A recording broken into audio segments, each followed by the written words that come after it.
Ligpit-ligpita na naman ang ganap ngayon ni Inday Lisa. Hello mga kananay, welcome to my mini vlog.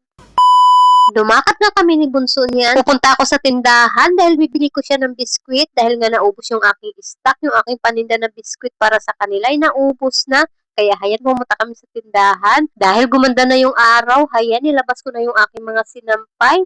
Napakadami kong sinampay. Nilabhan ko nga pala yan mga ilang araw na. Ngayon ko lang nilabas kasi ngayon lang talaga umaraw. O diba, napakaganda na ng araw. Dali-dali ko siyang nilabas kasi nga naman minsan nanloloko yung araw. Minsan umaaraw tapos biglang umuulan. Akala ko ganun nga ang mangyayari. Buti na lang at talaga pinagbigyan kami ngayong araw na to. Sana ganun din sa lugar nyo na maaraw na rin. Kasi nga naman, di ba, napakahirap. Ilang linggo tayong inulan, halos wala na tayong masuot. Kung hindi talaga tayo pinagbigyan ni Haring Araw, ay nako, wala na talagang masuot. Magbra-bra na lang talaga ako magpapanty. Ang tanong doon, kakayanin ba?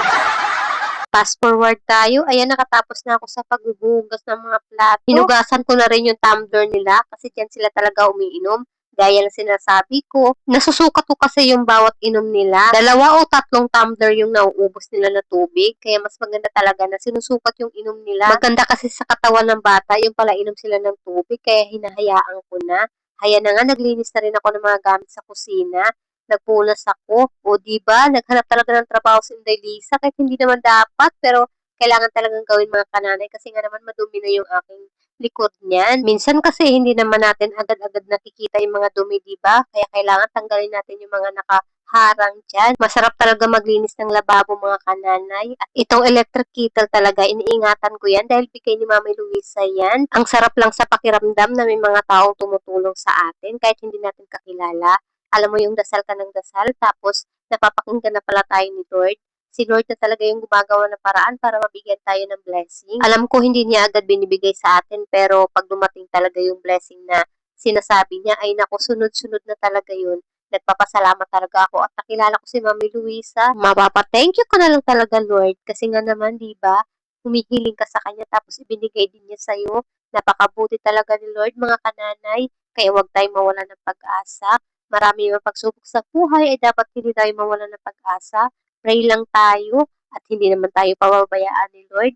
Napakasarap pagmahal ni Lord mga kananay. Kung akala mo ay hindi kanya napapakinggan, nagkakamali ka doon. Yung sinasabi mong dasal ka ng dasal tapos hindi naman tinutupad ni Lord yung mga hiling mo, ay naku, huwag kang mawalan ng pag-asa. Alam mo bang kumikilos na si Lord para sa'yo? Kaya lang hindi pa panahon para ibigay sa'yo. Kaya maghintay ka lang. Matuto po tayo maghintay sa buhay natin at ibibigay din ni Lord sa tamang panahon. Pati yung mga gamit na yan ay nilinisan ko na rin. Sinama-sama ko na lahat para isahang gawaan lang ako. O, diba? Naghanap ng sakit ng katawan si Inday Lisa. Pagkatapos ng gawain na yan, ay naku, mamaya matutulog yan. Ang sarap pang sa pakiramdam na malinis yung bahay mo. Kahit maliit yung bahay mo, basta malinis ay okay lang. Yun naman talaga dapat, di ba? Yung malinis yung ating bahay kahit maliit lang. Ang sarap kaya sa pakiramdam. At eto na nga, nakapagluto na ako ng almusal namin. Ayan po yung niluto ko. Madali ang luto lang po yan. O, di ba? Nakatapos na tayo sa pagluluto at kainan na. Nakatapos na rin tayo sa ating gawaing bahay. Kaya hayan, magpahinga na tayo at pwede na tayong matulog. O, di ba? Ang sarap sa pakiramdam na malinis yung ating bahay. At heto na nga, tapos na tayo. O siya, hanggang dito na lang mga kananay. See you in my next vlog. Bye-bye!